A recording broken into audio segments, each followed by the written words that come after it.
Yes, so after completing the basics of supply, that is, we have already completed the meaning of supply, then law of supply, determinants of supply.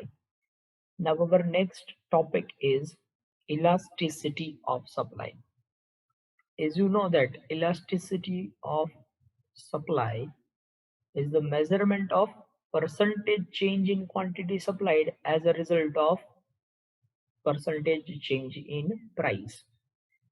પ્રાઇસમાં જેટલો change થાય છે એની સામે સપ્લાયમાં કેટલો change આવશે આનું measurement કરવા માટે આપણે ઇલાસ્ટિસિટી ઓફ સપ્લાય આનો ઉપયોગ કરીએ છીએ.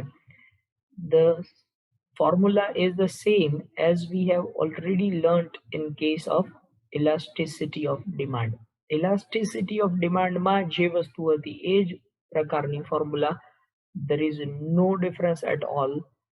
દરેક વસ્તુ સેમ છે, ખાલી ની ખાલી ડિમાન્ડની જગ્યાએ આપણે અહીંયા ક્વોન્ટિટી સપ્લાઈડ ને ઉપયોગ કરવાનું છે. બરોબર, ત્યાં ક્વોન્ટિટી ડિમાન્ડેડ હતું એની જગ્યાએ અહીંયા ક્વોન્ટિટી સપ્લાઈડ આવી જશે. That is the only one difference, nothing else. So percentage change in quantity supplied upon percentage change in price. This is the formula. ત્યાં આપણે ડિમાન્ડમાં formula percentage change in quantity demanded એવું હતું, એની જગ્યાએ અહીંયા percentage change in quantity supplied upon percentage change in price. બરોબર, હવે માનો કે percentage નથી આપ્યા તો શું કરવાનું? તો એવા કેસમાં change in quantity supplied upon quantity supplied. change in quantity supplied मतलब old quantity minus new quantity करो तो ये change મળી જાય. upon quantity supplied original quantity whole divided by change in price. change in price मतलब old price minus new price upon price એટલે old price.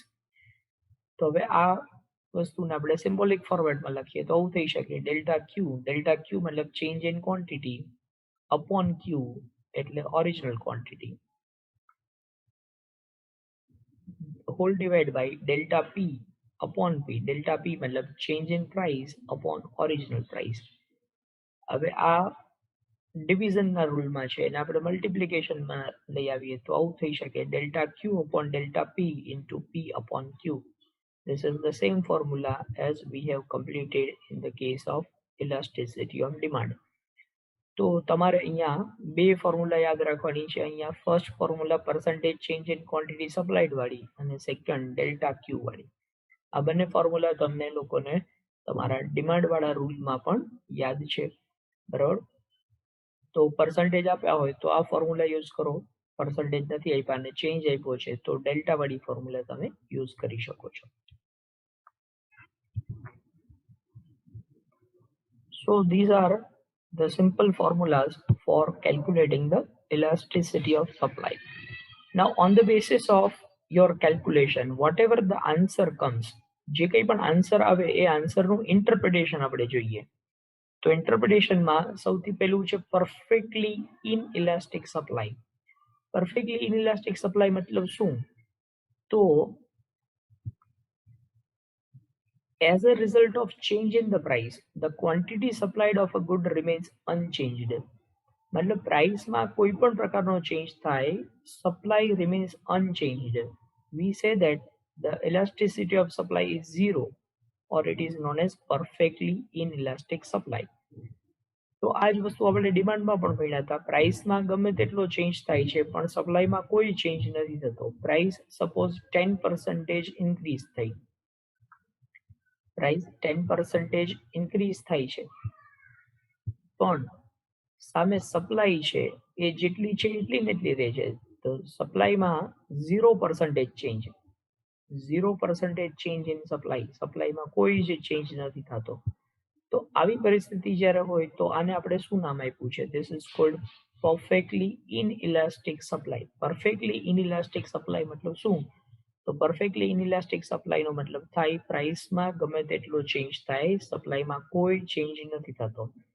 તો આ પ્રકારની સપ્લાયનો સપ્લાય કર્વ કેવો બનશે? તો this is vertical supply curve. Suppose અહીંયા supply છે એ 10 કિલો આપી છે, તો 10 કિલો સપ્લાય, હવે પ્રાઇસ માનો 5 રૂપીસ હોય તો એ સપ્લાય 10 કિલો છે. પ્રાઇસ 5 માંથી ઇન્ક્રીઝ થઈને 10 થઈ જાય તો એ સપ્લાય 10 કિલો જ રહે છે. પ્રાઇસ 15 થઈ જાય તો એ સપ્લાય 10 કિલો જ રહે છે. બરોબર, તો મતલબ at any change in the price supply remains constant. પ્રાઇસમાં ગમે તેટલો ચેન્જ થાય છે, સપ્લાય કોન્સ્ટન્ટ રહે છે. તો આ બધા પોઈન્ટ્સને આપણે કનેક્ટ કરીએ તો કર્વ કેવું બનશે? તો this will be a vertical supply curve. આ પ્રકારનો સપ્લાય કર્વ છે અને કહેવાય વર્ટિકલ સપ્લાય કર્વ. એનું નામ તમને લોકોને યાદ છે. વર્ટિકલ ન કેવું હોય તો પેરેલલ ટુ વાય એક્સિસ કહેવાય, પેરેલલ ટુ પ્રાઇસ એક્સિસ કહેવાય, પેરેલલ ટુ વર્ટિકલ એક્સિસ કહેવાય, અથવા તો એને કહી શકાય perpendicular to x axis. So this is perfectly inelastic supply. Now after that, the relatively less elastic supply. The relatively less elastic, આ words ને બદલે આપણને લોકોને સિમ્પલ વર્ડ યાદ છે inelastic supply. Relatively less elastic એટલે શું? તો રિલેટિવલી લેસ ઇલાસ્ટિક મતલબ inelastic. બરાબર, વર્ડ તમે આજ યાદ રાખો, inelastic સપ્લાય. inelastic સપ્લાય એટલે કહો તો relatively less elastic. Relatively less elastic એટલે શું? તો આવું આપણને ખબર છે કે percentage change in supply is less than percentage change in price. પ્રાઇસમાં જેટલો ચેન્જ થયો છે સપ્લાયમાં એના કરતા ઓછો ચેન્જ થાય. સપોઝ પ્રાઇસ છે એ 10% ઇન્ક્રીઝ થાય છે. પ્રાઇસ 10% ઇન્ક્રીઝ થઈ, સામે સપ્લાય છે એ 5% ઇન્ક્રીઝ થઈ. સપ્લાય 5% જ ઇન્ક્રીઝ થઈ. તો મતલબ શું થયું? અહીંયા પ્રાઇસમાં જેટલો ચેન્જ થયો છે સપ્લાયમાં એના કરતા ઓછો ચેન્જ થાય. ઓછો ચેન્જ થાય તો એને કહેવાય inelastic supply. તો if as a result of change in the price of a good, its supply changes less than proportionately. Less than proportionately મતલબ કે percentage change in supply is less than percentage change in price. So the supply will be considered as a relatively less elastic, or elasticity of supply is less than 1. Less than 1 answer હોય તો એને આપણે inelastic supply કહીએ છીએ. તો અહીંયા આપણે ઇનએલાસ્ટિક સપ્લાયનો supply curve prepare કર્યો છે. તમે જોઈ શકો છો ઇનએલાસ્ટિક સપ્લાયનો સપ્લાય કર્વ. તમને લોકોને આવો એમસીક્યુ પૂછાશે કે supply curve moving towards x axis. તમે જોઈ શકો છો આ સપ્લાય કર્વ છે એ મૂવિંગ ટુવર્ડ્સ એક્સ એક્સિસ તરફ મૂવ થાય છે. અથવા ક્વેશ્ચનમાં વર્ડ્સ આવા પણ યુઝ કર્યા હોય, supply curve cutting x axis, or supply curve touching x-axis, or supply curve moving to x-axis is dash supply. તો supply curve x-axis તરફ મૂવ થતો હોય તો એ inelastic supply હોય. અથવા આને બદલે ઊંધું પૂછે કે for inelastic supply what will be the supply curve? તો supply curve moving to x-axis. x-axis તરફ મૂવ થતો supply curve હશે.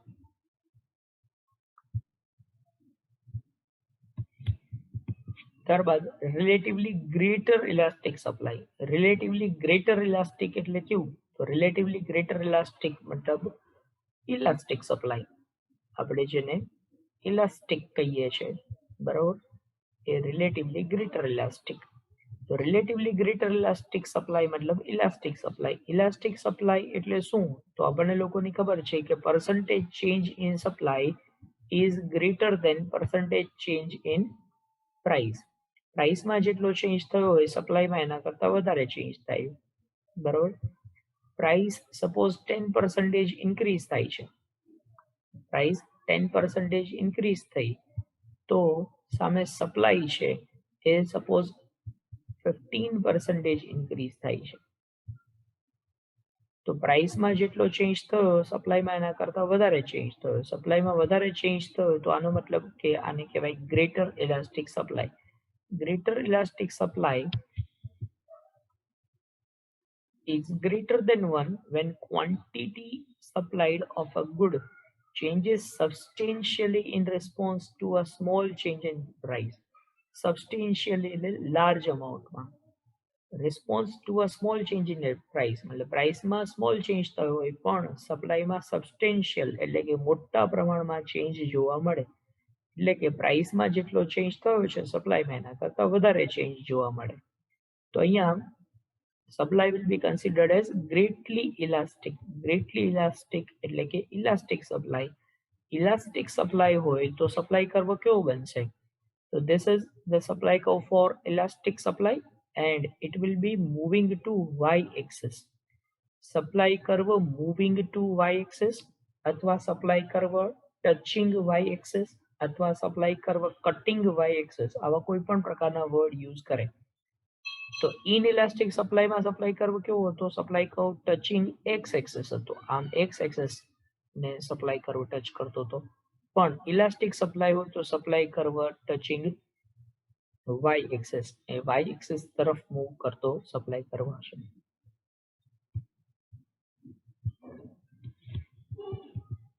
ત્યારબાદ unit elastic supply.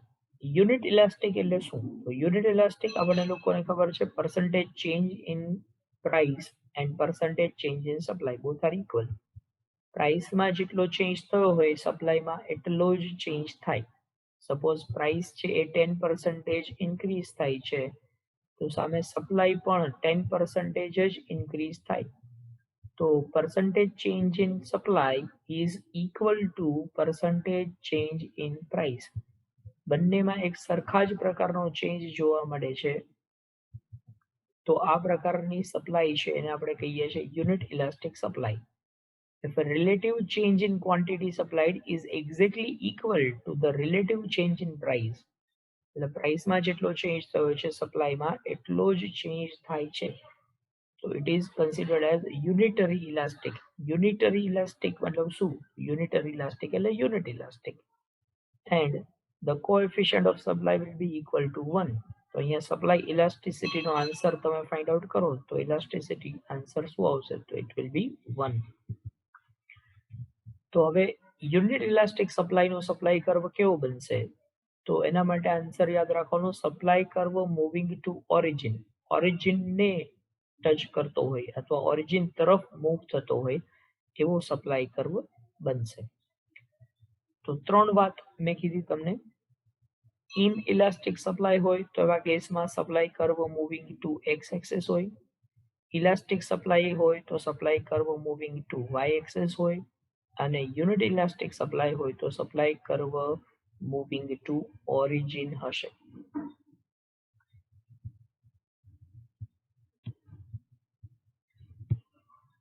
Then perfectly elastic supply. Perfectly elastic supply मतलब શું?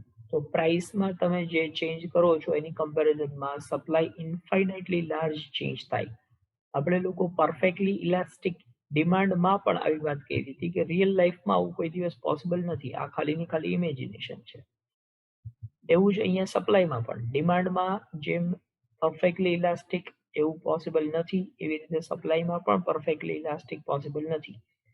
તો સપોઝ પ્રાઇસ છે એ ચેન્જ થાય છે 10%, એની કમ્પેરિઝનમાં સપ્લાય છે એ ઇન્ફાઇનાઇટલી લાર્જ ઇન્ક્રીઝ થાય.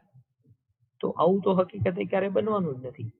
બરોબર, પ્રાઇસ 10% ઇન્ક્રીઝ થઈ અથવા બહુ સ્મોલર ચેન્જ થયો, ચાલો માનો કે 1% જ ઇન્ક્રીઝ થઈ, પ્રાઇસમાં 1% જેટલું ઇન્ક્રીઝ જોવા મળે છે અને સામે સપ્લાય છે એ ઇન્ફાઇનાઇટ ચેન્જ થઈ ગઈ, ઇન્ફાઇનાઇટલી લાર્જ એમાં વધારો થયો. તો this is not possible in real life, but તમને સમજાય એના માટે પરફેક્ટલી ઇલાસ્ટિક સપ્લાય એવું કહી શકાય.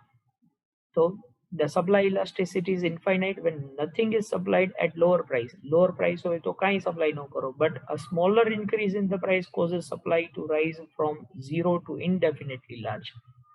Zero supply હતી એમાંથી infinitely large supply થઈ જાય, બરોબર.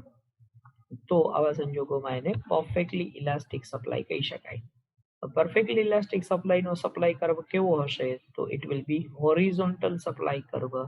હોરિઝોન્ટલ સપ્લાય કર્વ મતલબ ઇન્ફાઇનાઇટ અહીંયા જોવા મળશે.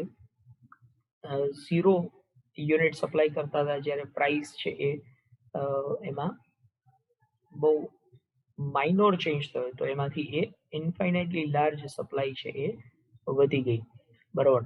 તો હવે અહીંયા ઇન્ફાઇનાઇટ જે સપ્લાય છે એના માટે સપ્લાય કર્વ કેવો બનશે? તો supply curve horizontal supply curve. Horizontal એવો વર્ડ નો વાપરે તો parallel to x axis, parallel to quantity axis, or એને કહી શકાય પેરેલલ ટુ હોરિઝોન્ટલ એક્સિસ અથવા પરપેન્ડિક્યુલર ટુ વાય એક્સિસ. તો આ નામ જે ડિમાન્ડ કર્વમાં આપણે યુઝ કરતા હતા એ જ બધા છે, નવું કંઈ નથી એમ. તો આ રીતે અલગ અલગ 5 પ્રકારની ઇલાસ્ટિસિટી, સપ્લાય ઇલાસ્ટિસિટી આપણે ફાઇન્ડ આઉટ કરી શકીએ.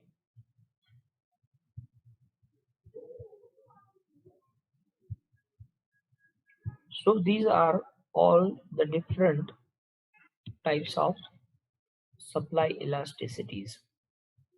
Now let us talk about the point elasticity. Point elasticity, as you know that when there is minor change in price, we use point elasticity. This is what we have learned in the point elasticity of demand. Demand માં પણ આપણે જે વસ્તુ શીખ્યા છે એ જ વસ્તુ અહીંયા પણ અપ્લાય થાય છે. પોઈન્ટ ઇલાસ્ટિસિટી ક્યારે યુઝ થાય તો આપણને લોકોને ખબર છે બે જગ્યાએ યુઝ થાય. પહેલું તો જ્યારે પ્રાઇસમાં માઇનોર ચેન્જ હોય અને આપણે ઇલાસ્ટિસિટી ફાઇન્ડ આઉટ કરવી હોય ત્યારે પોઈન્ટ ઇલાસ્ટિસિટીનો યુઝ કરીએ છીએ. માઇનોર ચેન્જ એટલે કેટલો ચેન્જ? તો આપણને લોકોને એ ગણતરીમાં સમજાય એટલા માટે મેં તમને લોકોને કીધું હતું 30% કરતા ઓછો ચેન્જ હોય that will be considered as minor change. 30% કરતા ઓછો ચેન્જ હોય ત્યારે આપણે પોઈન્ટ ઇલાસ્ટિસિટીનો યુઝ કરીશું. બીજું, સ્ટ્રેટ લાઇન સપ્લાય કર્વના કોઈ એક પોઈન્ટ ઉપર ઇલાસ્ટિસિટી ફાઇન્ડ આઉટ કરવી હોય ત્યારે પણ આપણે પોઈન્ટ ઇલાસ્ટિસિટીનો યુઝ કરીએ છીએ. તો આ જ વસ્તુ આપણે ડિમાન્ડમાં પણ ભણ્યા હતા, એ જ વસ્તુ અહીંયા સપ્લાયમાં પણ લાગુ પડશે. માઇનોર ચેન્જ ઇન પ્રાઇસ હોય ત્યારે પોઈન્ટ ઇલાસ્ટિસિટી. હવે તમને લોકોને આ એક ફોર્મ્યુલા આપવામાં આવી છે. Elasticity of supply is dq upon dp into p upon q. આ ફોર્મ્યુલા વિશેની વાત આપણે ડિમાન્ડ વખતે પણ કરેલી. તમને લોકોને યાદ છે કે ડિમાન્ડ માટે જ્યારે આ ફોર્મ્યુલા ભણ્યા હતા આપણે તો ત્યાં ફોર્મ્યુલામાં અહીંયા નેગેટિવ સાઇન હતી. શું કામ નેગેટિવ સાઇન હતી? Because we know that there is inverse relation between price and quantity demanded. A inverse relation કે નેગેટિવ રિલેશન દર્શાવવા માટે ત્યાં નેગેટિવ સાઇન લગાડવામાં આવેલી. પણ સપ્લાયમાં પ્રાઇસ અને સપ્લાય વચ્ચે હંમેશા પોઝિટિવ રિલેશન છે એટલે નેગેટિવ સાઇન ત્યાં આવશે નહીં. હવે આ ફોર્મ્યુલા છે આ પોઈન્ટ ઇલાસ્ટિસિટીની formula through derivative method.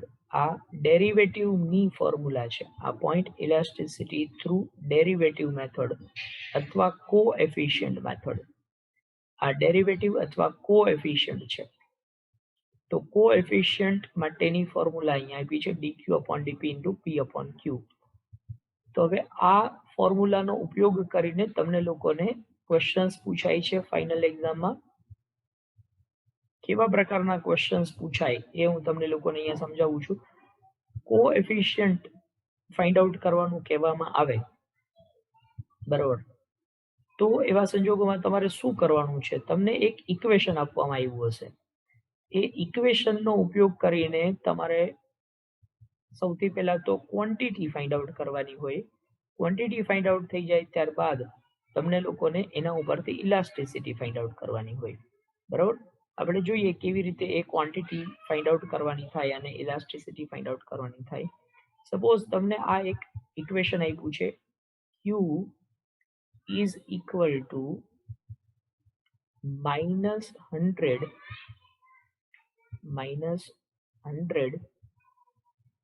plus 10p. હવે આ ઇક્વેશન આપ્યું છે Q is equal to -100 plus 10p when price is equal to 15. Price is equal to 15. Price અહીંયા 15 આપી છે. તો હવે સૌથી પહેલું કામ શું કરવાનું? તો આ ઇક્વેશનમાં આપણે p ની જગ્યાએ 15 લગાડી દેવાના, બરાબર. તો આ પ્રમાણેનું સોલ્યુશન થશે. Q is equal to -100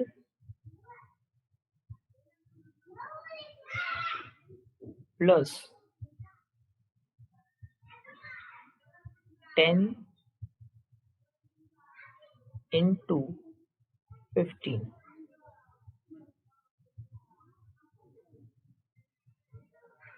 હવે આનું આપણે સોલ્યુશન કરીએ તો આપણે Q નો આન્સર મળે. Q stands for quantity. ક્વોન્ટિટીનો આન્સર મળશે શું? ક્વોન્ટિટીનો આન્સર મળશે 50. 50 ઇઝ ધ ક્વોન્ટિટી. બરોબર. હવે ક્વોન્ટિટી મળી ગઈ. પ્રાઇસ આપણને અહીંયા આપી છે 15. હવે પ્રાઇસ અને ક્વોન્ટિટી બંને આપણી પાસે છે, તો આ બંનેનો યુઝ કરીને આપણે આ ફોર્મ્યુલાનો ઉપયોગ કરવાનો છે. આ ફોર્મ્યુલાનો ઉપયોગ કરીને ઇલાસ્ટિસિટી ફાઇન્ડ આઉટ કરવાની છે. ઓકે, આ ફોર્મ્યુલામાં P ની જગ્યાએ આપણે લગાડી દીધા. P ની જગ્યાએ શું લગાડવાનું? તો 15. P ની જગ્યાએ તો 15 આવી ગયા. ચલો, Q કેટલું છે? Q છે 50. આપણે ફાઇન્ડ આઉટ કર્યું. Q 50. હવે એની આગળ અહીંયા ઇન્ટુ પહેલા જે છે dq upon dp. આ dq upon dp આની વેલ્યુ શું હોય? તો આ ડેરિવેટિવ છે. આ ડેરિવેટિવની વેલ્યુ તમને જે ઇક્વેશન આપ્યું હોય, આ ઇક્વેશનમાં પ્રાઇસની બાજુમાં જે વેલ્યુ લખી હોય ને, એ આ dq upon dp આખાની વેલ્યુ હોય.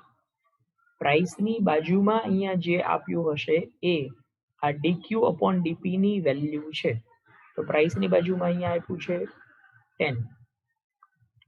તો હવે આખું સોલ્વ કરવાનું. Elasticity is equal two 10 into 15 upon 50. હવે આનું સોલ્યુશન કરશો એટલે આન્સર આવશે elasticity of supply equals to 3. બરોબર. તો આ પ્રમાણે ડેરિવેટિવની ફોર્મ્યુલા જ્યારે આ ઇક્વેશનનો ઉપયોગ કરીને તમને ફાઇન્ડ આઉટ કરવાનું કીધું હોય ઇલાસ્ટિસિટી, તો આ મેથડથી તમારે સમ કેલ્ક્યુલેટ કરવાનું રહેશે.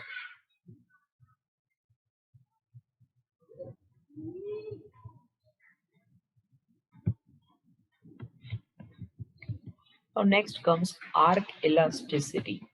આર્ક ઇલાસ્ટિસિટી એટલે શું? તો આપણને લોકોને આ પણ આર્ક ઇલાસ્ટિસિટી ડિમાન્ડમાં ભણી ગયા છીએ આપણે.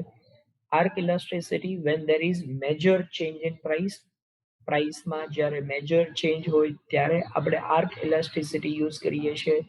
Besides that when you have to find out elasticity between 2 points of a supply curve. સપ્લાય કર્વના 2 પોઈન્ટ વચ્ચે જ્યારે ઇલાસ્ટિસિટી આપણે ફાઇન્ડ આઉટ કરવી હોય ત્યારે આપણે આર્ક મેથડનો યુઝ કરીએ છીએ. તો આર્ક ઇલાસ્ટિસિટી ફાઇન્ડ આઉટ કરવા માટેની ફોર્મ્યુલા શું છે? તો simple formula Q1 minus Q2 upon Q1 plus Q2 into P1 plus P2 upon P1 minus P2. Formula is the same that we have understood in this demand elasticity. તો એ જ વસ્તુ છે અહીંયા. બરોબર. પણ યાદ રાખવા માટે મેં તમને લોકોને કીધું તું યાદ શું રાખવાનું? Q માં માઇનસ ઉપર છે, P માં માઇનસ નીચે છે. તો Q માં ઉપર માઇનસ લગાવો, P માં નીચે માઇનસ લગાવો, બાકી બચે ત્યાં પ્લસ લગાવો. તો આ માઇનસ પ્લસ આડું થવાના કોઈ ચાન્સીસ નહીં. ફોર્મ્યુલા ક્યારેય ખોટી ન પડે. બરાબર. તો આ છે આર્ક ઇલાસ્ટિસિટી. આના સમ્સ પણ આપણે લોકોએ ઓલરેડી કેલ્ક્યુલેટ કર્યા છે. આઈ ડોન્ટ થિંક એમાં કોઈ વધારે પ્રેક્ટિસની રિક્વાયરમેન્ટ હોય. So the next one, determinants of elasticity of supply. Determinants of elasticity. We have learned the determinants of demand elasticity. હવે elasticity of demand ના determinants આપણે લોકો ભણ્યા છીએ. એવી રીતે અહીંયા determinants of elasticity of supply એટલે supply elasticity ઉપર અસર કરતા પરિબળો. કયા સંજોગોમાં સપ્લાય છે એ ઇલાસ્ટિક રહેશે? In which cases the supply will be elastic, and in which cases supply will be inelastic or less elastic. ક્યારે સપ્લાય ઇલાસ્ટિક રહેશે અને ક્યારે ઇનઇલાસ્ટિક અથવા તો લેસ ઇલાસ્ટિક રહેશે, આ અમુક ફેક્ટર્સ ઉપર ડિપેન્ડ કરે છે. તો આપણે અહીંયા ઈ ભણવાનું છે કે કયા ફેક્ટર્સ એવા છે કે જેને કારણે સપ્લાય ઇલાસ્ટિસિટી ગ્રેટર રહેશે, ગ્રેટર ઇલાસ્ટિક એટલે કે ઇલાસ્ટિક રહેશે, અને કયા ફેક્ટર્સ એવા છે કે જેને કારણે સપ્લાય ઇનઇલાસ્ટિક રહેશે. ઇનઇલાસ્ટિક એટલે લેસ ઇલાસ્ટિક રહેશે. તો એ બધા ફેક્ટર્સ છે એને કહેવાય ડિટર્મિનન્ટ્સ ઓફ સપ્લાય ઇલાસ્ટિસિટી. તો ડિટર્મિનન્ટ્સમાં સૌથી પહેલું છે if increase in production causes substantial increase in the cost. મતલબ કે પ્રોડક્શન ઇન્ક્રીઝ કરવા માટે સામે કોસ્ટ છે એ પણ સબસ્ટેન્શિયલી ઇન્ક્રીઝ થતી હોય. સબસ્ટેન્શિયલી ઇન્ક્રીઝ થવું મતલબ કે એકદમ લાર્જ અમાઉન્ટમાં કોસ્ટ ઇન્ક્રીઝ થતી હોય. તો producer will have less incentive to increase the quantity supplied. તો આવા સંજોગોમાં પ્રોડ્યુસર માટે પ્રોડક્શન કરવું બહુ મોંઘું થઈ જશે. પ્રોડક્શન કરવું મોંઘું થઈ જાય તો એવા સંજોગોમાં સપ્લાય ઇલાસ્ટિસિટી છે ઇટ વુડ બી લેસ. મતલબ કે લેસ ઇલાસ્ટિક સપ્લાય રહેશે. તો સિમ્પલ તમારે યાદ શું રાખવાનું? સિમ્પલ તમારે આવું યાદ રાખવાનું કે પ્રોડક્શન વધારવાની સાથે સાથે જો કોસ્ટ પણ ઇન્ક્રીઝ થતી હોય, કોસ્ટ લાર્જ અમાઉન્ટમાં ઇન્ક્રીઝ થતી હોય તો આવા સંજોગોમાં સપ્લાય ઇલાસ્ટિસિટી કેવી રહેશે? તો કે ઇનઇલાસ્ટિક રહેશે અથવા તો લેસ ઇલાસ્ટિક રહેશે. જો કોસ્ટમાં લાર્જ અમાઉન્ટમાં ઇન્ક્રીઝ થતો હોય તો supply ઇનઇલાસ્ટિક. If there are constant costs or negligible rise in the cost, production increase કરો એની સામે કોસ્ટમાં બહુ જ સ્મોલ ચેન્જ આવે છે અથવા તો કોન્સ્ટન્ટ રહે છે. પ્રોડક્શનમાં ઇન્ક્રીઝ કરો છો પણ કોસ્ટ છે એ બહુ નેગ્લિજિબલ એટલે કે બહુ સ્મોલર ચેન્જ આવે છે અથવા તો કોસ્ટ છે એ કોન્સ્ટન્ટ રહે છે તો આવા સંજોગોમાં પ્રોડ્યુસર છે એ સપ્લાય ઇન્ક્રીઝ કરશે અને સપ્લાય કેવી રહેશે? તો કે ઇલાસ્ટિક સપ્લાય રહેશે. In that case supply will be elastic. તો સિમ્પલ બે વાત યાદ રાખો. પ્રોડક્શન ઇન્ક્રીઝ કરતી વખતે કોસ્ટમાં ખૂબ જ મોટો વધારો થતો હોય તો સપ્લાય ઇનઇલાસ્ટિક. પણ પ્રોડક્શન ઇન્ક્રીઝ કરતી વખતે કોસ્ટમાં બહુ નેગ્લિજિબલ ચેન્જ આવતો હોય અથવા તો કોસ્ટ કોન્સ્ટન્ટ રહેતી હોય તો supply will be elastic. Then products that involve more complex production process require relatively longer time to produce exhibit lower elasticity of supply. તો મતલબ કે પ્રોડક્શન પ્રોસેસ જો કોમ્પ્લેક્સ હોય, કોમ્પ્લેક્સ એટલે ગૂંચવાડા વાળી, તકલીફ વાળી, જટિલ. જો પ્રોડક્શન પ્રોસેસ કોમ્પ્લેક્સ હોય તો એ પ્રોડક્શન વધારવું એના માટે વધારે સમય લાગશે. તો સપ્લાય કેવી રહેશે? તો in that case supply will be inelastic. Production process કેવી હોય? તો કે કોમ્પ્લેક્સ. કોમ્પ્લેક્સ પ્રોડક્શન પ્રોસેસ હોય તો કેવી સપ્લાય? તો કે ઇનઇલાસ્ટિક. પણ સિમ્પલ પ્રોસેસ હોય તો પ્રોડક્શન પ્રોસેસ એકદમ સિમ્પલ હોય. સિમ્પલ પ્રોસેસ હોય તો આનો મતલબ એવો થયો કે તમે ઝડપથી પ્રોડક્શન વધારી શકશો. ઝડપથી પ્રોડક્શન વધારી શકશો તો સપ્લાય કેવી રહેશે? તો કે ઇલાસ્ટિક રહેશે. In that case supply will be elastic. તો બે વાત યાદ રાખો. Complex production process supply will be inelastic. Simple production process supply will be elastic. Then the longer the period the greater the supply elasticity.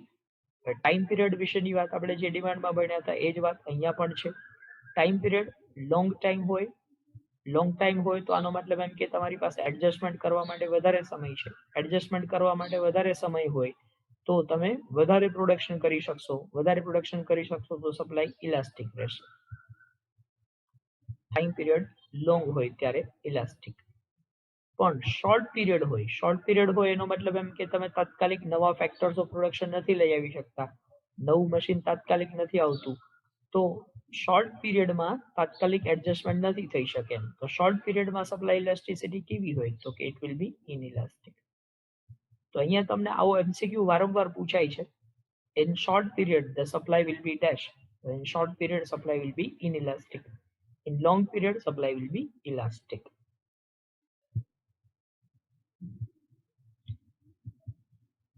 Supply is more elastic when there is large number of producers and there is high degree of competition among them. આ વાત આપણે પહેલા પણ ભણ્યા છીએ કે large number of producers એટલે કે માર્કેટમાં કોમ્પિટિશન હોય, કોમ્પિટિટિવ માર્કેટ હોય તો આવા સંજોગોમાં સપ્લાય કેવી રહેશે? તો કે in case of competitive market supply will be elastic. Competitive માર્કેટમાં નંબર ઓફ ફર્મ્સ વધારે હોય. નંબર ઓફ ફર્મ્સ વધારે હોય તો દરેક ફર્મ છે એ વધારે ને વધારે પ્રોડ્યુસ કરવા માંગતી હોય અને વધારે ને વધારે સેલ કરવા માંગતી હોય. તો in case of competitive market હોય તો સપ્લાય હંમેશા ઇલાસ્ટિક રહે. પણ એની કમ્પેરિઝનમાં આપણે લોકોએ વાત કરી હતી મોનોપોલી માર્કેટ હોય. મોનોપોલી હોય તો મતલબ number of seller is only one. તો મોનોપોલી માર્કેટ હોય તો એવા સંજોગોમાં સપ્લાય ઇલાસ્ટિસિટી કેવી રહેશે? તો in case of monopoly market supply will be less elastic or inelastic. તો બે વાત યાદ રાખો, કોમ્પિટિશન હોય તો સપ્લાય ઇલાસ્ટિક અને મોનોપોલી માર્કેટ હોય તો supply inelastic. Then supply is also higher when there is few barrier of entry into the market. Barrier to entry, barrier એટલે અડચણ, મુસીબત, તકલીફ. જો barriers ઓછા હોય, બરોબર, if there are few barriers or no barriers, માર્કેટમાં એન્ટર થવા માટે કોઈ પણ પ્રકારના બેરિયર્સ નો હોય. બેરિયર નો હોય તો શું થાય? તો બેરિયર નો હોય તો એનો મતલબ એવો થયો કે કોઈ પણ ફર્મ પોતાની ઈચ્છા પ્રમાણે માર્કેટમાં આવી શકે છે. કોઈ પણ ફર્મ જો પોતાની ઈચ્છા પ્રમાણે માર્કેટમાં આવી શકતી હોય તો આનો મતલબ એવો થયો કે સપ્લાય હંમેશા વધવાની જ છે. તો સપ્લાય કેવી રહેશે? તો કે ઇલાસ્ટિક રહેશે, બરોબર. પણ if there are large barriers, જો બેરિયર વધારે હોય, મતલબ કે માર્કેટમાં એન્ટર થવા ઉપર રિસ્ટ્રિક્શન્સ હોય, બરોબર, કોઈ પણ ફર્મ ઇઝીલી માર્કેટમાં એન્ટર થઈ શકે એમ ન હોય, તો when there is large barrier, આવા સંજોગોમાં શું થશે? તો લાર્જ બેરિયર્સ હોય ને તો આનો મતલબ એવો થયો કે ફર્મ ઇઝીલી માર્કેટમાં નથી એન્ટર થઈ શકતી. ઇઝીલી એન્ટર નથી થઈ શકતી તો મતલબ કે સપ્લાય ઇલાસ્ટિસિટી કેવી રહેશે? તો it will be inelastic. that case it is inelastic supply. તો બે વાત યાદ રાખો, few barriers હોય તો સપ્લાય ઇલાસ્ટિક, large barriers હોય તો સપ્લાય inelastic. ત્યારબાદ supply will be elastic if firms are not working to full capacity. If a spare production capacity is available, production capacity નો ફુલ્લી યુઝ નો થતો હોય તો સપ્લાય ઇલાસ્ટિક રહેશે. દાખલા તરીકે કોઈ એક ફર્મ છે એની પ્રોડક્શન કેપેસિટી 100 યુનિટની છે પણ અત્યારે એ 60% કેપેસિટીથી વર્ક કરે છે. 60% કેપેસિટીથી વર્ક કરે છે, આનો મતલબ શું થયો? તો કે એ પોતાની કેપેસિટી 100 યુનિટ બનાવવાની છે પણ અત્યારે કેટલા બનાવે છે? તો કે 60 યુનિટ જ બનાવે છે. હવે માનો કે આ પ્રોડક્ટના પ્રાઇસ અત્યારે 10 રૂપીસ છે, એ વધીને 12 રૂપીસ થાય, 10 રૂપીસમાંથી ઇન્ક્રીઝ થઈને 12 રૂપીસ થાય, તો ફર્મ શું કરી શકે? તો ફર્મ તાત્કાલિક એ પોતાની પ્રોડક્શન કેપેસિટીનો ફૂલ યુટિલાઇઝ કરીને વધારાનું સપ્લાય કરશે, કારણ કે 2 રૂપિયા પ્રાઇસ વધી તો એનો લાભ લેવા માટે એ વધારે સપ્લાય કરવાની કોશિશ કરશે. તો આનો મતલબ એવો થયો કે સપ્લાય છે ને ઇટ વિલ બી ઇલાસ્ટિક. તમે જુઓ તાત્કાલિક તમે એમાં વધારો કરી શક્યા. શું કામ? કારણ કે તમારી પ્રોડક્શન કેપેસિટી અત્યાર સુધી અંડર યુટિલાઇઝ પડી રહેતી હતી, હવે પ્રાઇસ વધ્યા એટલે તમે એને ફૂલ યુટિલાઇઝ કરવા માટે ઇન્સ્પાયર થાવ છો. You have incentive to increase the production. તો જો આ ફર્મ પોતાની પ્રોડક્શન કેપેસિટી અંડર યુટિલાઇઝ કરતી હોય અને એને પ્રાઇસ વધીને વધારે પ્રોફિટ મળવાના ચાન્સીસ દેખાય તો એ તાત્કાલિક વધારે પ્રોડક્શન કરી શકે છે. તાત્કાલિક વધારે પ્રોડક્શન કરી શકે છે તો સપ્લાય ઇલાસ્ટિક રહેશે. પણ આને બદલે ફર્મ છે એ 100 યુનિટની કેપેસિટી ધરાવે છે અને 100 પ્રોડ્યુસ કરે છે. ચાલો ફૂલ કેપેસિટી યુટિલાઇઝ થઈ રહી છે અત્યારે, બરોબર. 10 રૂપીસની પ્રાઇસ ઉપર તમે 100 યુનિટ ઓલરેડી સપ્લાય કરો છો, પણ માનો કે હવે 10 માંથી 12 થયા, તો તમે તાત્કાલિક વધારાના બીજા 50 યુનિટની પ્રોડક્શન કેપેસિટી વિકસાવી શકવાના નથી. તાત્કાલિક તમારે 50 યુનિટ વધારવા છે તો તમે તાત્કાલિક વધારાના પ્રોડક્શન યુનિટની કેપેસિટી નહીં ડેવલપ કરી શકો. તાત્કાલિક કેપેસિટી ડેવલપ નહીં થાય તો એનો મતલબ એમ કે સપ્લાય કેવી રહેશે? તો કે સપ્લાય ઇનઇલાસ્ટિક રહેશે. મતલબ કે જો તમારી પાસે સ્પેર પ્રોડક્શન કેપેસિટી અવેલેબલ હોય તો સપ્લાય ઇલાસ્ટિક રહેશે. પણ જો તમારી પાસે પ્રોડક્શન કેપેસિટી સ્પેર ન હોય, બરોબર, વધારાની પ્રોડક્શન કેપેસિટી અવેલેબલ ન હોય, તમે ફૂલ્લી યુટિલાઇઝ કરતા જ હતા ઓલરેડી, તો પછી વધારાની પ્રોડક્શન કેપેસિટી ડેવલપ કરવામાં વાર લાગશે. એટલા માટે સપ્લાય છે કેવી રહેશે, તો કે ઇટ ઇઝ ઇનઇલાસ્ટિક સપ્લાય. તો સિમ્પલ આટલું યાદ રાખો, જો સ્પેર પ્રોડક્શન કેપેસિટી અવેલેબલ હોય તો સપ્લાય ઇલાસ્ટિક, અને સ્પેર પ્રોડક્શન કેપેસિટી અવેલેબલ ન હોય તો સપ્લાય ઇનઇલાસ્ટિક.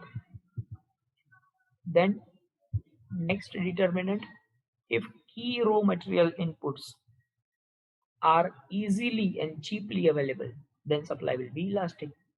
Raw material છે એ easily available હોય, તો રો મટીરિયલ ઇઝીલી અવેલેબલ હોય તો આનો મતલબ શું થયો, તો કે તમારે જેટલી ઈચ્છા થશે એ પ્રમાણે તમે રો મટીરિયલ પરચેસ કરી શકશો, પ્રોડક્શન વધારી શકશો, તો સપ્લાય ઇન્ક્રીઝ થશે. તો raw material easily available, supply will be elastic.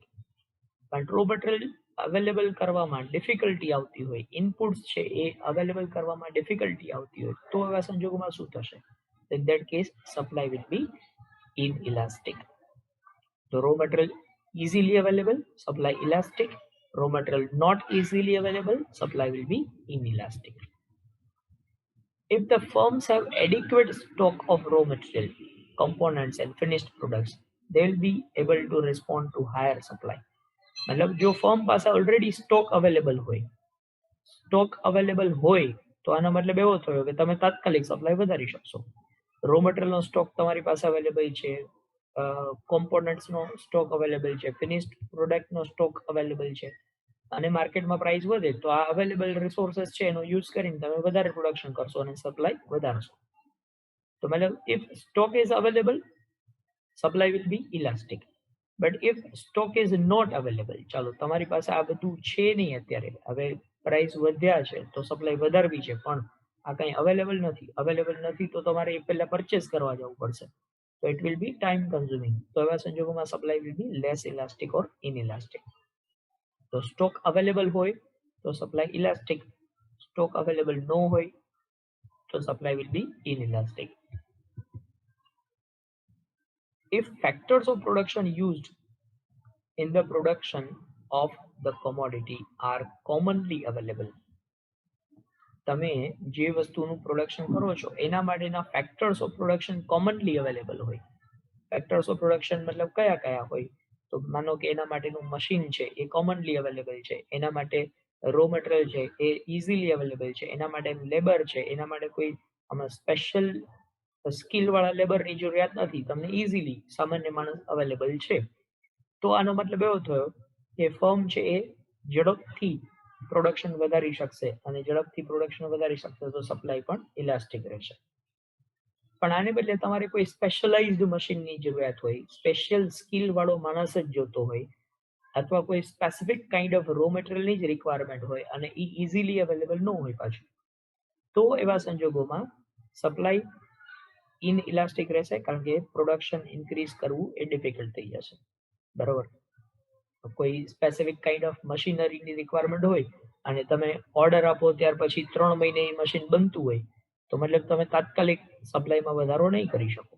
એને બદલે કોમનલી અવેલેબલ મશીન હોય, બરોબર, તમે ઓર્ડર કહો ને સાંજે તમારા ઘરે પહોંચી જાય, બરોબર, તો આનો મતલબ એવો થયો કે તમે તાત્કાલિક પ્રોડક્શન વધારી શકશો, અને તાત્કાલિક પ્રોડક્શન વધારી શકશો તો સપ્લાય ઇલાસ્ટિક રહેશે.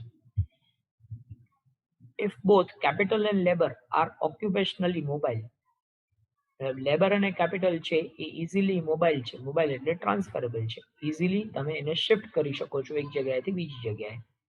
તો જો ઇઝીલી ટ્રાન્સફરેબલ હોય તો આનો મતલબ એમ કે તમે એને એક જગ્યાએથી બીજી જગ્યાએ ટ્રાન્સફર કરી શકશો, એક જગ્યાએથી બીજી જગ્યાએ ટ્રાન્સફર કરી શકશો તો ઝડપથી પ્રોડક્શન વધારી શકાશે, તો elasticity of supply will B higher. આવા સંજોગોમાં તમે વધારે સપ્લાય કરી શકશો. બટ જો ઇઝીલી ટ્રાન્સફરેબલ ન હોય, if they are not easily switched, મતલબ ઇઝીલી એક જગ્યાએથી બીજી જગ્યાએ ટ્રાન્સફર ન કરી શકાતા હોય, તો આનો મતલબ એવો થયો કે તમે પ્રોડક્શન ઇઝીલી ઇન્ક્રીઝ નહીં કરી શકો. પ્રોડક્શન જો ઇઝીલી ઇન્ક્રીઝ નહીં થાય તો supply will be less elastic. ત્યારબાદ expectations about the future price એ પણ સપ્લાય ઉપર ઇફેક્ટ કરે છે. આના વિશે આપણે લોકોએ ડિટર્મિનન્ટ્સ ઓફ સપ્લાયમાં પણ અભ્યાસ કર્યો છે. expectations about the future price also affect the elasticity of supply. હવે કોઈ પ્રોડક્ટના પ્રાઇસ છે એ ફ્યુચરમાં ઇન્ક્રીઝ થવાના છે આવું એક્સપેક્ટેશન છે. સપોઝ પ્રોડક્ટના પ્રાઇસ અત્યારે 10 રૂપીસ છે, 10 માંથી ઇન્ક્રીઝ થઈને 12 થયા, પણ પ્રોડ્યુસર અથવા હવે સેલર છે એ એવું એક્સપેક્ટ કરતા હોય કે હજી આ થોડીક વેઇટ કરો, આના 20 થઈ જવાના છે. તો આવા સંજોગોમાં એ લોકો શું કરશે? તો ફ્યુચરમાં 20 મળશે એવું એક્સપેક્ટેશન છે, તો એ લોકો અત્યારે સપ્લાય ડિક્રીઝ કરી નાખશે. તો supply will be inelastic at present. બરોબર, અત્યારે સપ્લાય છે એ ઓછી રહેશે. પણ આને બદલે ઊંધું જોઈએ, અત્યારે 10 રૂપીસ છે, ડિક્રીઝ થઈને 8 થઈ ગયા, હજી એવું એક્સપેક્ટ કરતા હોય કે ફ્યુચરમાં હજી આ 8 ના 5 થઈ જવાના છે. બરોબર, તો આવા સંજોગોમાં શું કરશો? તો અત્યારે જેટલું વધારે વેચાય એટલું વેચી નાખશે. તો આવા સંજોગોમાં supply will B greater elastic. અહીંયા તમે વધુ સપ્લાય કરશો માર્કેટમાં, કારણ કે ફ્યુચરમાં 5 થઈ જવાના ચાન્સીસ છે, તો 5 માં વેચવું પડશે, એના કરતા અત્યારે 8 મળે છે, 8 માં સેલ કરી નાખો. બરોબર, તો સપ્લાય વિલ બી ઇલાસ્ટિક. તો future expectations about the price that will also affect the supply. So these are all the factors, or we can say the determinants of supply elasticity. These all are the determinants of supply elasticity. Now, after completing the determinants of supply elasticity, let us move to the next point, that is equilibrium price. Equilibrium ક્યાં આવે? અહીંયા આપણે લોકો વાત કરી રહ્યા છીએ market equilibrium. Market equilibrium સમજીએ એ પહેલા તમને લોકોને ઇક્વિલિબ્રિયમ પોઈન્ટ વિશેનું ડિસ્કશન આપણે લોકોએ યુનિટ નંબર 2 માં કર્યું છે, કન્ઝ્યુમર્સ ઇક્વિલિબ્રિયમ. કન્ઝ્યુમરનું ઇક્વિલિબ્રિયમ આપણે બે રીતે ભણ્યા છીએ, એક માર્જિનલ યુટિલિટી એનાલિસિસ પ્રમાણે અને બીજું ઇનડિફરન્સ કર્વ એનાલિસિસ પ્રમાણે. માર્જિનલ યુટિલિટી એનાલિસિસ પ્રમાણે આપણે ભણ્યા છીએ જ્યાં price equal to marginal utility થાય ત્યાં કન્ઝ્યુમરનું ઇક્વિલિબ્રિયમ પોઈન્ટ આવે છે. Price is equal two marginal utility. અને ઇન્ડિફરન્સ કર્વ એનાલિસિસ પ્રમાણે આપણે લોકો ભણ્યા છીએ કે જે જગ્યાએ ઇન્ડિફરન્સ કર્વ અને બજેટ લાઇન ટેન્જન્ટ હોય એ જગ્યાએ આપણે કન્ઝ્યુમરનું ઇક્વિલિબ્રિયમ આવે છે. ઇન્ડિફરન્સ કર્વ અને બજેટ લાઇન જે જગ્યાએ ટેન્જન્ટ હોય, that point will be considered as an equilibrium point as per indifference curve analysis. તો ત્યાં જે આપણે ભણ્યા ને એ કન્ઝ્યુમરનું ઇક્વિલિબ્રિયમ હતું. હવે આપણે જે વાત કરવા માંગીએ છીએ, this is market equilibrium. Market equilibrium ક્યાં આવે? તો when demand is equal to supply. Demand અને સપ્લાય જે જગ્યાએ ઇક્વલ થાય ત્યાં માર્કેટ ઇક્વિલિબ્રિયમ છે એમ કહી શકાય. તો આપણે જોઈ શકો છો અહીંયા કે 5 રૂપીસની પ્રાઇસ છે ત્યારે ક્વોન્ટિટી ડિમાન્ડેડ 6 યુનિટ છે અને ક્વોન્ટિટી સપ્લાઈડ છે એ 31 છે. 31 ઇઝ સપ્લાય અને ક્વોન્ટિટી ડિમાન્ડેડ 6, 5 રૂપીસ પ્રાઇસ ઉપર. હવે તમે મને આ જોઈને એવું સિમ્પલ કહી શકો કે ડિમાન્ડ 6 યુનિટ હોય અને સપ્લાય 31 હોય, તો માર્કેટમાં શોર્ટેજ હોય કે સરપ્લસ હોય? Definitely there is a surplus in the market. Demand 6 છે અને સપ્લાય 31 છે, મતલબ ડિમાન્ડ કરતા સપ્લાય વધારે છે, મતલબ there is surplus. જ્યારે માર્કેટમાં સરપ્લસ અવેલેબલ હોય તો હંમેશા પ્રાઇસ શું થાય? તો પ્રાઇસ ડાઉનવર્ડ ચેન્જ થાય, મતલબ પ્રાઇસ ડિક્રીઝ થશે. ઓકે, પ્રાઇસ માનો કે 4 રૂપીસ કરી નાખી, ચાલો 4 રૂપીસની પ્રાઇસ, આપણને ખબર છે કે પ્રાઇસ ડિક્રીઝ થાય તો ડિમાન્ડ ઇન્ક્રીઝ થાય. ડિમાન્ડ 12 થઈ ગઈ, 12 ડિમાન્ડ સામે સપ્લાય, તમને એ પણ ખબર છે કે પ્રાઇસ ડિક્રીઝ થાય તો સપ્લાય ડિક્રીઝ થાય, તો સપ્લાય અહીંયા 31 માંથી ડિક્રીઝ થઈને 25 થઈ. Okay, demand 12, supply 25, 12 demand 25 supply, મતલબ હજી અહીંયા સરપ્લસ અવેલેબલ છે. સરપ્લસ અવેલેબલ છે એનો મતલબ એવો થયો કે પ્રાઇસ ડિક્રીઝ થશે. there is downward movement in the price will decrease. Okay, price 3 rupees કરી, 3 રૂપીસની પ્રાઇસ ડિક્રીઝ થાય, ડિમાન્ડ ઇન્ક્રીઝ થાય, ડિમાન્ડ 19 થઈ ગઈ, પ્રાઇસ ડિક્રીઝ થઈ, સપ્લાય ડિક્રીઝ થઈ, સપ્લાય છે 19 છે, તો 19 ડિમાન્ડ 19 સપ્લાય, મતલબ demand is equal to supply, demand supply equal થાય, ડિમાન્ડ સપ્લાય ઇક્વલ હોય તો there is no shortage, no surplus, shortage એ નથી ને સરપ્લસ એ નથી, તો અહીંયા શું આવશે? તો ધીસ ઇઝ ઇક્વિલિબ્રિયમ. હમણાં જ આપણે વાત કરી માર્કેટ ઇક્વિલિબ્રિયમ ક્યાં આવે? તો when demand is equal to supply, demand supply અહીંયા ઇક્વલ થાય, માર્કેટ ઇક્વિલિબ્રિયમ છે. ઓકે, હવે માનો કે હજી આપણે પ્રાઇસ ઘટાડીએ, ચાલો પ્રાઇસ 2 રૂપીસ કરી નાખી, 2 રૂપીસ પ્રાઇસ, તો ડિમાન્ડ 25, આપણને ખબર છે પ્રાઇસ ડિક્રીઝ થાય તો ડિમાન્ડ ઇન્ક્રીઝ થાય, ડિમાન્ડ 25 થઈ પણ સપ્લાય સામે ડિક્રીઝ થઈ, સપ્લાય 12 છે, તો ડિમાન્ડ 25, સપ્લાય 12, માર્કેટમાં શું થયું? શોર્ટેજ થયું, 25 ની ડિમાન્ડ છે પણ સપ્લાય ખાલી 12 ની જ છે, તો શોર્ટેજ. જ્યારે માર્કેટમાં શોર્ટેજ હોય તો પ્રાઇસ હંમેશા ઇન્ક્રીઝ થાય, તો this is increase in the price.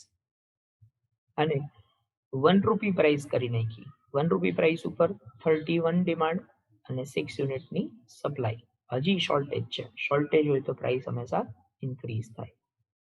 તો સિમ્પલ યાદ રાખો, ડિમાન્ડ ઓછી સપ્લાય વધારે તો સરપ્લસ, સરપ્લસ વધારે હોય તો મતલબ પ્રાઇસ ડિક્રીઝ થાય, જેટલી ડિમાન્ડ એટલી જ supply, demand is equal to supply, તો માર્કેટમાં ઇક્વિલિબ્રિયમ હોય. અને ડિમાન્ડ વધારે સપ્લાય ઓછી, demand is greater supply is less, તો શોર્ટેજ થાય, શોર્ટેજ થાય તો પ્રાઇસ હંમેશા ઇન્ક્રીઝ થાય. હવે આ જ વસ્તુને આપણે ડાયાગ્રામ ઉપર પ્રેઝન્ટ કરીએ, તો આ ડાયાગ્રામ તમને લોકોને દેખાઈ રહ્યું છે, ડિમાન્ડ ડીડી ડિમાન્ડ કર્વ અને SS supply curve, demand curve supply curve જે જગ્યાએ ઇન્ટરસેક્ટ થયા ત્યાં ઇક્વિલિબ્રિયમ પોઈન્ટ આવે, આ ઇક્વિલિબ્રિયમ પોઈન્ટની નીચે અહીંયા આપણને ક્વોન્ટિટી મળી ગઈ, 19 યુનિટની ડિમાન્ડ છે અને 19 યુનિટની સપ્લાય છે, કઈ પ્રાઇસ ઉપર? 3 રૂપીસ પ્રાઇસ છે, તો અહીંયા આપણને મળે છે ઇક્વિલિબ્રિયમ પ્રાઇસ 3 રૂપીસ. 3 રૂપીસની પ્રાઇસ, એમાં 19 યુનિટની ડિમાન્ડ થશે અને 19 યુનિટની સપ્લાય થશે. This is considered as equilibrium.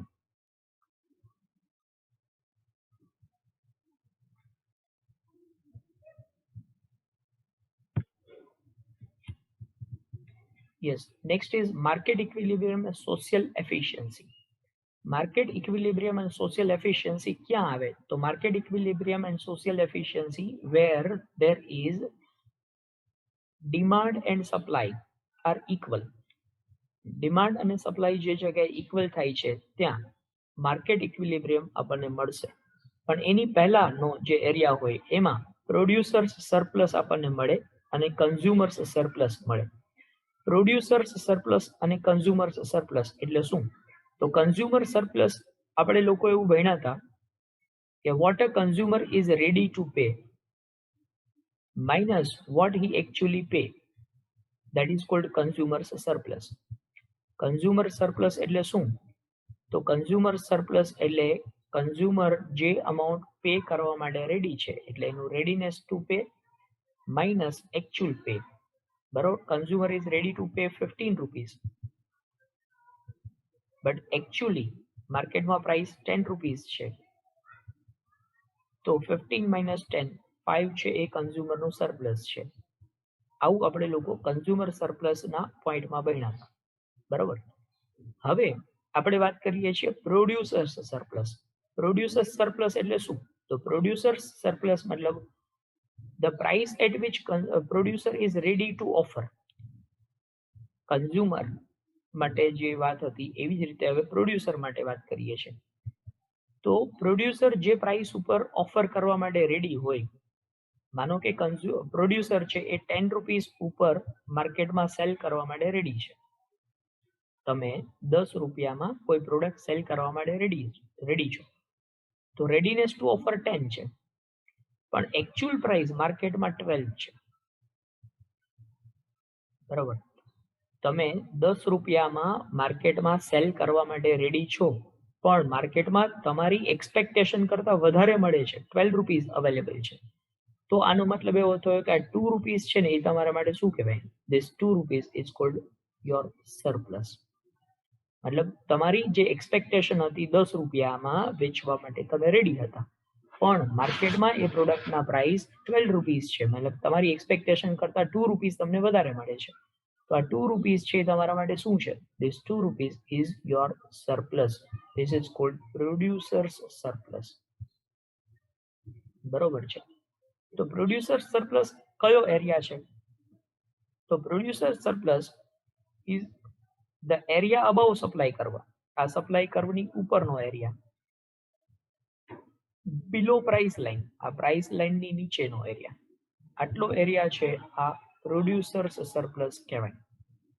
બરોબર. કન્ઝ્યુમર સરપ્લસ એટલે કયો એરિયા? તો કે ડિમાન્ડ કર્વની નીચેનો અને પ્રાઇસ લાઇનની ઉપરનો. આ ડિમાન્ડ કર્વ એની નીચેનો એરિયા અને આ પ્રાઇસ લાઇનની ઉપરનો એરિયા. બરોબર. આ બે વસ્તુ તમારે યાદ રાખવાની છે. Producers surplus, the area above supply curve and below price line. This is producer's surplus. Consumer surplus એટલે કયો? તો area below demand curve and above price line. Price line ની ઉપરનો area. That is considered as consumer's surplus. So this is about producer's surplus and consumer's surplus.